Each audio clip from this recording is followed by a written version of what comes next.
Dans l'assemblée des saints, assoiffé je me tiens, que ton onction descende sur moi. Conscient que mon destin est dans le creux de ta main, que ton onction descende sur moi. Je suis disposé, assoiffé, que ton onction descende sur moi. Je suis disposé, assoiffé, que ton onction descende sur moi.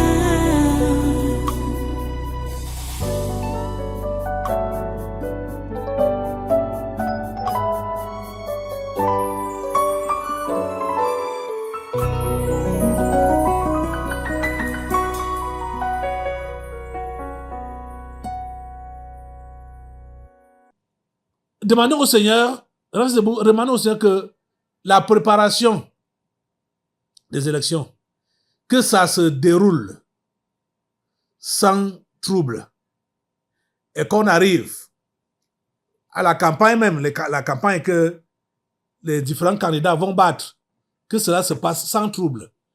Déjà même, vous savez que les candidats ne se sont même pas encore annoncés. Bon, je veux dire, comme le chef de l'État, le président premier, il ne s'est même pas encore prononcé.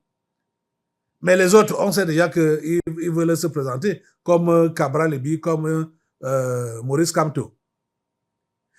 Ces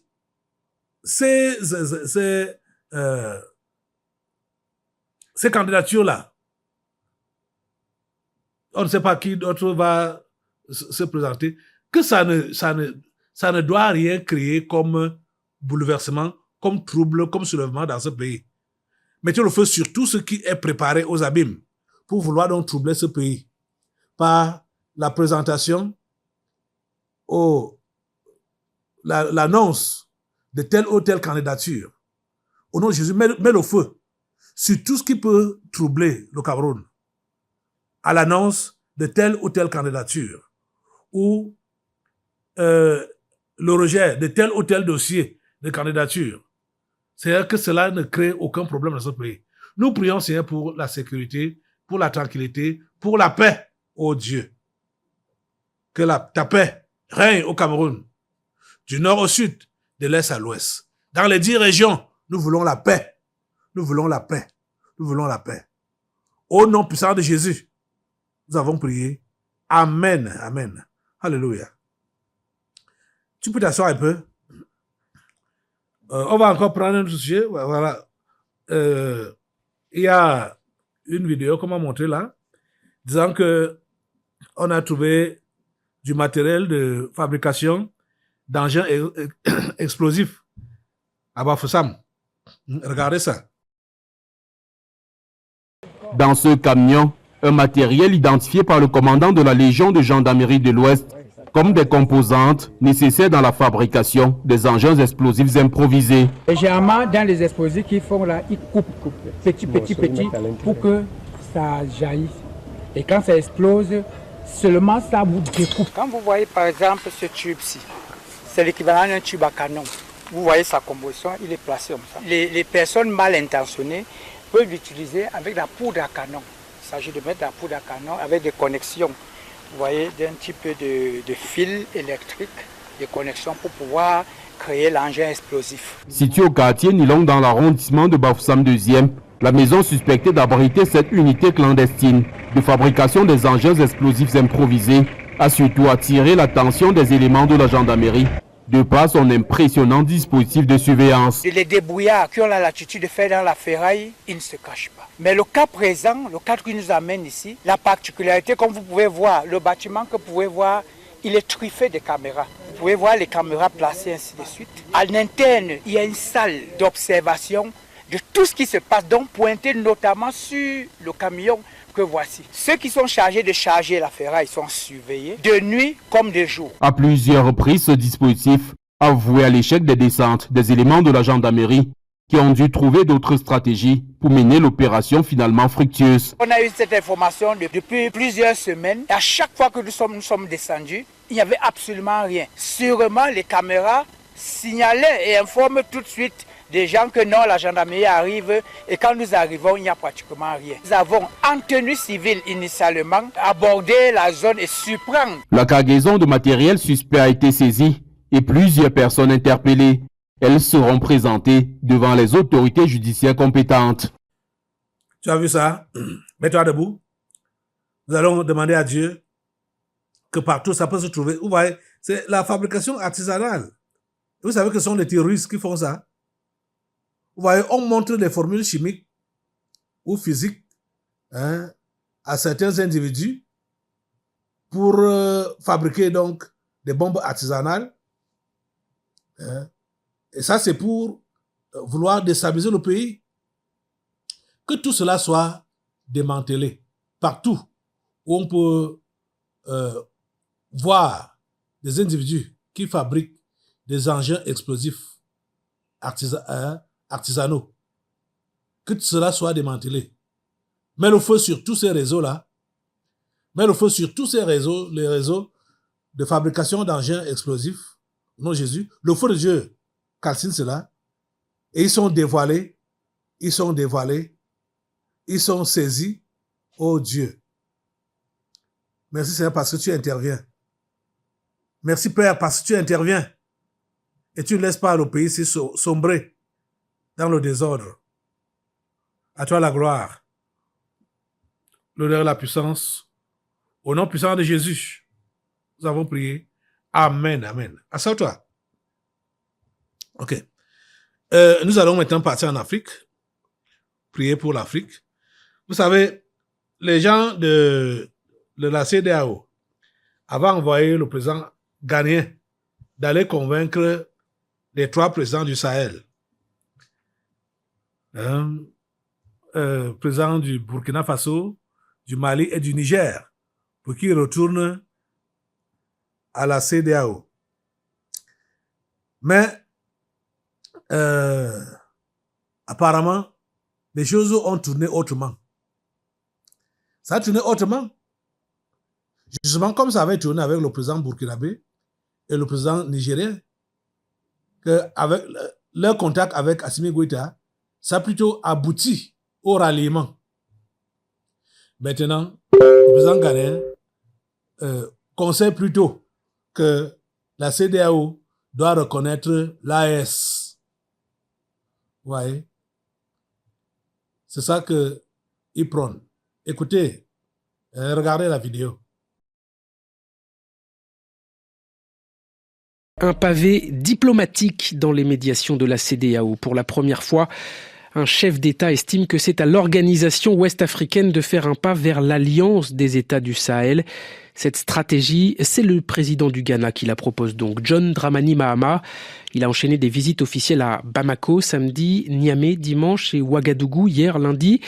Une nouvelle médiation qui est menée en dehors du cadre de la CEDEAO, mais soutenue notamment par le président ivoirien Alassane Ouattara. Précision sur ce dossier signé Guillaume Thibault. Face au silence du Malien Assimi Goïta qui n'a fait aucun commentaire sur cette visite officielle, au communiqué de la présidence du Niger qui ne citait pas la CEDEAO, John Dramani Mahama a visiblement décidé de prendre les devants en diffusant ce message juste avant de prendre l'avion présidentiel ce lundi pour Ouagadougou. À Niamey, avec le général Tiani, nous avons discuté de la nécessité d'une reconnaissance de l'Alliance des États du Sahel par la CEDEAO. Au sein de l'organisation, un diplomate indique « C'est la première fois qu'une telle proposition est faite par un chef d'État ». Visiblement étonné, il complète « Un chef d'État est libre, on ne peut pas lui refuser de prendre des initiatives personnelles ». Opposé à la méthode forte, celle de la CEDEAO et de son prédécesseur Nana Akufo-Addo, qui déclarait rester ferme face aux juntes en imposant de lourdes sanctions, John Dramani Mahama, respecté au Ghana pour ses talents de négociateur, tente donc d'ouvrir une nouvelle voie, tendre la main à l'AES et convaincre ses homologues de la CEDEAO que sa solution est la bonne, à voir si ces derniers tolèrent un tel revirement diplomatique. Alléluia. Donc voilà ce qui s'est passé. C'est même bien qu'un pays comme le Ghana, comme ça, se rallie à l'AES. c'est un pays qui est côtier, qui a la mer. Vous voyez, ça donne directement au Burkina Faso. Donc, les transactions avec au niveau de la mer, là, ça ne va plus être un problème. Prions le Seigneur pour que beaucoup de pays africains, c'est même toute l'Afrique qui doit se rallier à l'AES. Que ça continue avec le Ghana, comme ça a été le cas avec le Burkina Faso et le Niger. Auparavant, Assimi Goïta était seul. Après, le Burkina Faso et le Niger l'ont rejoint. C'est la Guinée-Conakry qui est en train de jouer le jeu. Lève-toi assemblée pour demander à Dieu vraiment de toucher le cœur de Dramani, le président ghanéen, afin qu'il ne demande pas seulement la reconnaissance de l'AES, mais que lui-même se rallie à l'AES. Seigneur permet que Dramani rallie son pays à l'AES. S'il te plaît, Seigneur, permet vraiment que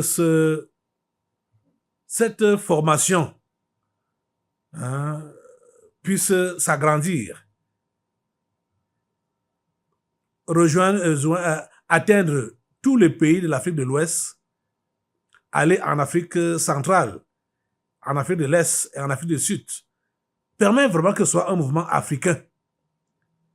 Oh Dieu, s'il te plaît, interviens.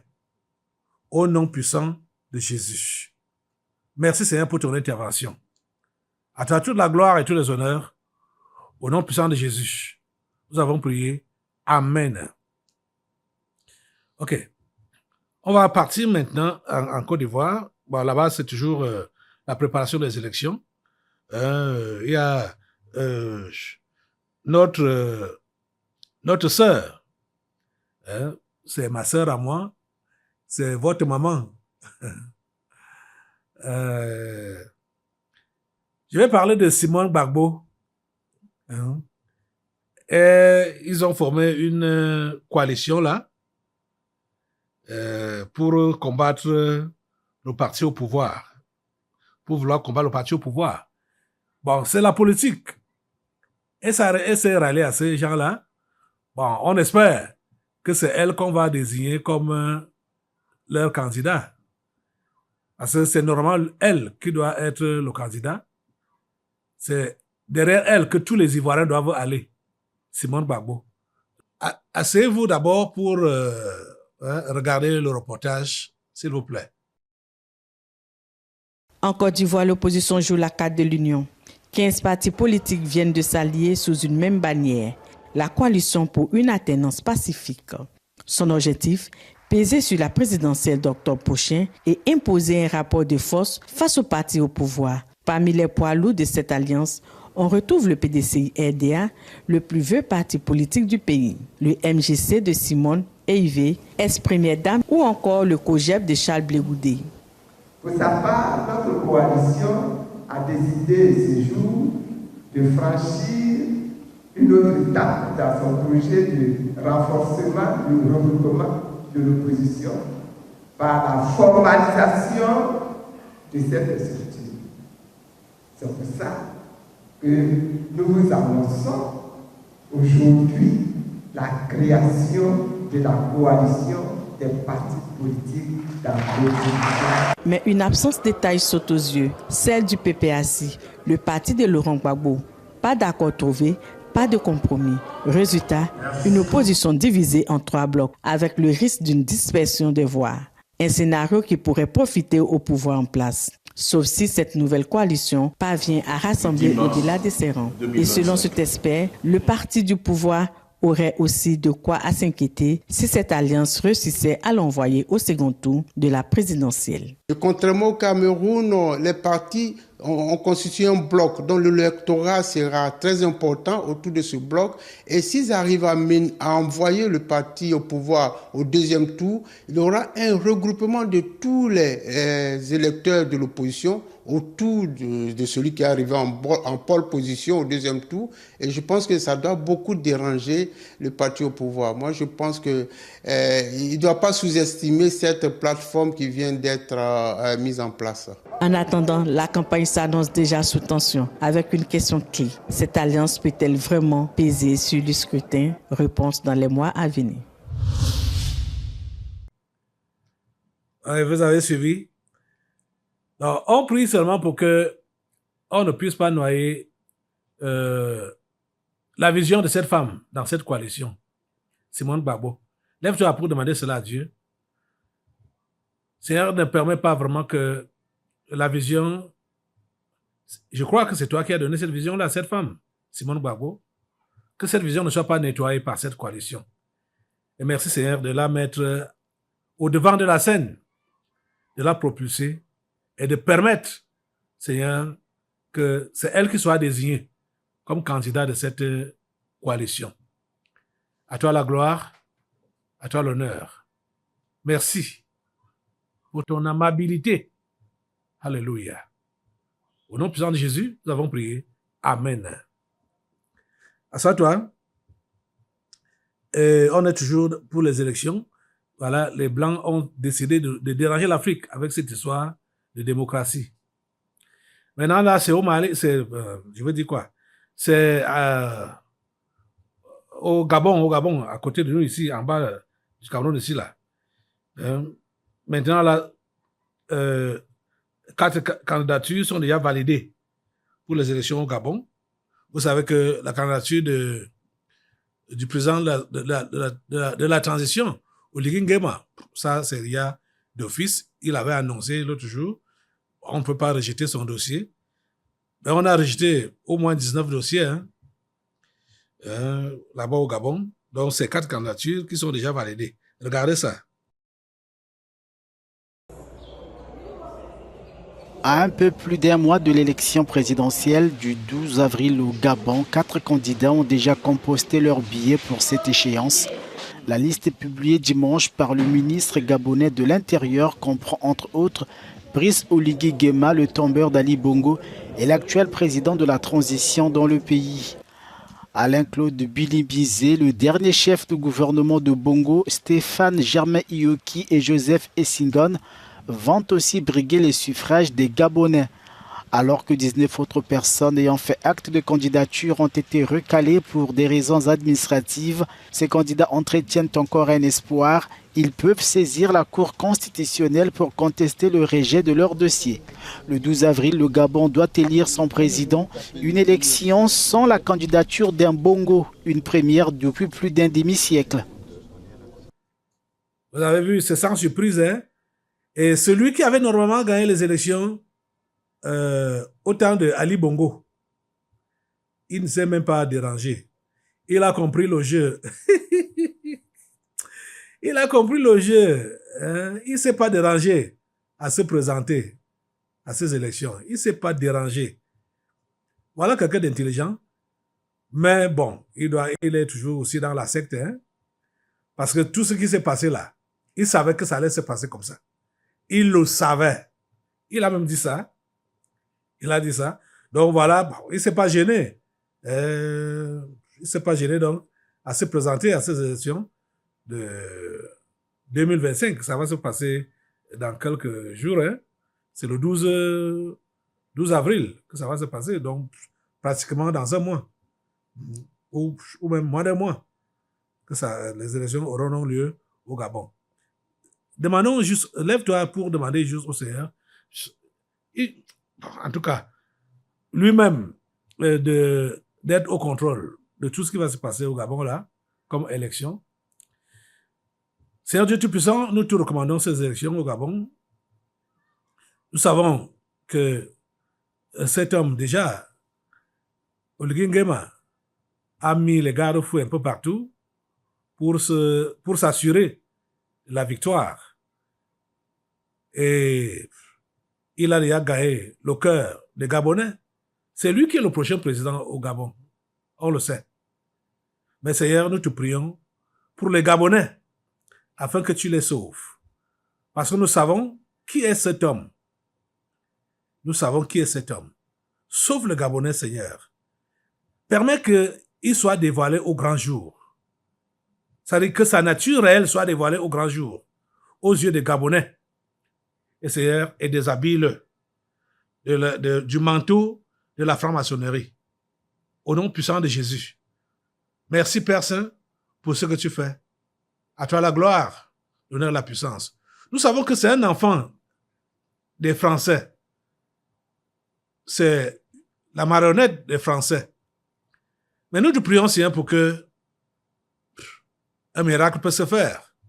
Tu peux faire un miracle de façon à ce que tu puisses donner la vie à cette marionnette pour que ça quitte la manipulation des Français pour devenir ton élément. Seigneur, c'est notre prière aujourd'hui. Et nous te croyons que tu es le Dieu des miracles. Merci d'agir.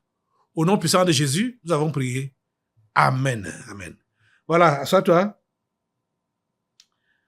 Le dernier sujet concernant l'Afrique, c'est ce qui se passe en RDC. La RDC et Anti. La RDC.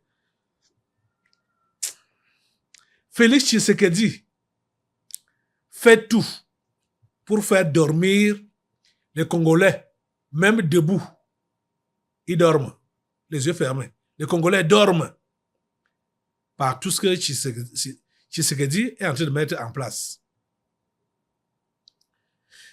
Il a fait exactement, je veux dire, ce qu'on sait déjà.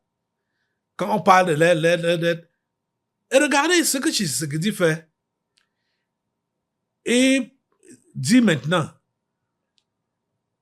aux États-Unis de tisser une alliance avec eux pour les sécuriser. Et qu'est-ce qui est donné comme garantie ou comme échange? Ce sont les minéraux, le sous-sol. Vous comprenez ça? En fait, ça sort au grand jour puisque ce sont les Américains qui ont envoyé ces gens-là. Ce sont les Américains qui ont envoyé le MV3, qui ont envoyé Kagame et tout ça là. Ce sont les Américains. Donc, maintenant, les Amériques veulent juste que ce soit officialisé que le chant congolais, c'est leur chant. Vous comprenez? Le chant congolais, c'est leur chant. Et sur place, la Chine, la Chine. Sur place, il y a la Chine, oh. La Chine est là sur place, en train de voler, de piller. Et voilà, les Amériques, on les prend maintenant officiellement. Et Tshisekedi dit quoi? Qu'ils vont exploiter ces minéraux pour leur donner la sécurité contre le M23. Quelle sécurité? Regardez le reportage. Fidèle à son approche transactionnelle, Donald Trump va-t-il proposer un deal aux Congolais, un accès aux minerais contre une aide à la sécurité? Rien n'est fait concrètement, mais les États-Unis sont ouverts à la discussion. C'est ce qu'a fait savoir le département d'État. Bonjour Aurélie Bazaraki-Bangoula, quels sont les échos à Kinshasa?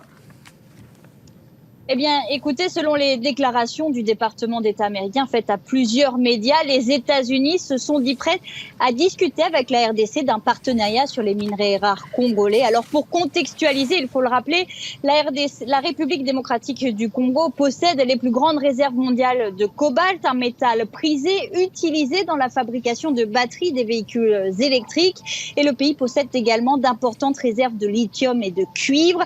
Alors, les discussions entre les États-Unis et la RDC, vous l'aviez dit, au sujet de ces minerais sont encore à un niveau exploratoire, mais d'après ces médias, les États-Unis et la République démocratique. Mais d'après ces médias, Kinshasa a pris contact avec Washington pour proposer un accord en échange d'une aide à la sécurité. Alors les autorités congolaises, n'ont pour le moment pas donné plus de détails sur la teneur de ces discussions. Mais selon certains spécialistes, le président Félix Tshisekedi entend renforcer sa coopération avec les États-Unis et ainsi obtenir plus de soutien sur le plan diplomatique. Car depuis janvier, les rebelles du M23, appuyés par des troupes rwandaises, se sont emparés de larges pans de territoire des provinces du Nord et du Sud Kivu, y compris les capitales provinciales Goma et Bukavu. Alors les efforts diplomatiques de la communauté internationale n'ont jusque-là pas eu de réel impact sur le terrain. Les offensives se poursuivent. En revanche, la manière dont un accord pourrait être conclu n'est pas encore très claire. La plupart des sites miniers importants qui se situent principalement dans la province du Katanga appartiennent déjà à des entreprises chinoises. Merci beaucoup Aurélie Bazara-Kibangula. Vous avez suivi ça? Je pleure pour le Congo démocratique. C'est-à-dire le Cameroun ne doit pas arriver à ce niveau. Même le Congo démocratique doit quitter ce niveau. Et vous savez pourquoi ça se passe comme ça? C'est parce que l'homme-là a adhéré à la secte. Et quand un noir adhère à la secte, il est subalterne, il demeure subalterne. Il ne peut rien décider de lui-même. Il ne peut rien. On lui impose tout. Et il se soumet seulement. Voilà à quel niveau Tshisekedi est allé. Regardez, les amis, regardez. C'est terrible. C'est terrible. Voilà un pays, un géant de l'Afrique qui est pillé. Seigneur, s'il te plaît, sauve la RDC. Ce n'est pas impossible que la RDC sorte de ses griffes. Seigneur, s'il te plaît, sauve la RDC. Seigneur, s'il te plaît, sauve la RDC. Seigneur, s'il te plaît, sauve la RDC. Au nom puissant de Jésus. Vous savez, c'est comme ça qu'ils ont fait avec Kabila. Ils ont tissé avec Kabila par derrière pour qu'ils prennent le pouvoir et leur donnent la RDC. Kabila a eu les yeux ouverts pour dire quoi? Vous voulez faire quoi? Non. Je suis plus là-dedans. C'est là qu'ils ont décidé de le tuer. Mais il y aura un autre libérateur.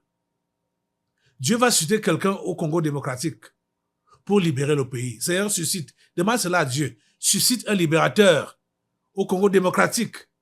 Seigneur, pour libérer cette nation. Oh Dieu, s'il te plaît, interviens. Au nom puissant de Jésus. Alléluia. Ouais, c'est ça que Trump cherchait à imposer à Zelensky quand ils se sont brouillés là, ils ont chamaillé. Hein? Ils parlaient de l'aide, pourtant c'est le troc avec les minéraux. Quand, ce terme-là ne doit plus être utilisé. L'aide au développement, ça ne doit plus être utilisé. C'est le mensonge. Ils aident en quoi? C'est un faux troc, Comment est-ce que tu peux donner ça, je vais me comparer ça comment? Bon, le prix de ce stylo, ça peut être combien? 200 francs ou 200. Hein? Et maintenant là, toi tu as quelqu'un d'autre, oui, toi tu es l'Africain. Voilà le livre que toi tu as, qui a plus de valeur que le stylo. Les Blancs viennent avec le stylo, tu dis que ok, voilà, on s'échange. Je donne le stylo et je prends ton livre. C'est comme ça que ça se passe. Ce qu'on appelle la aide au développement. C'est un mauvais troc. Un mauvais troc.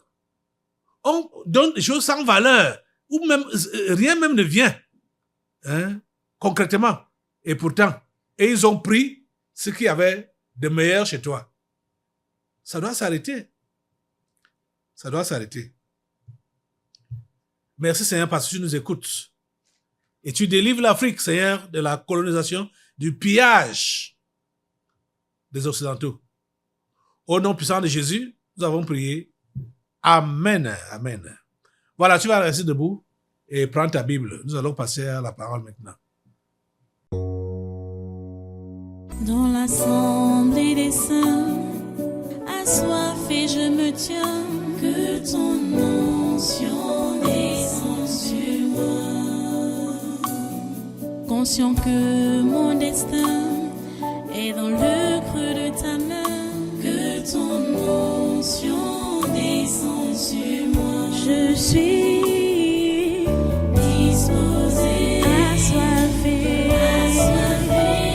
que ton onction descende sur moi. Je suis disposée, assoiffée, que ton onction descende sur moi.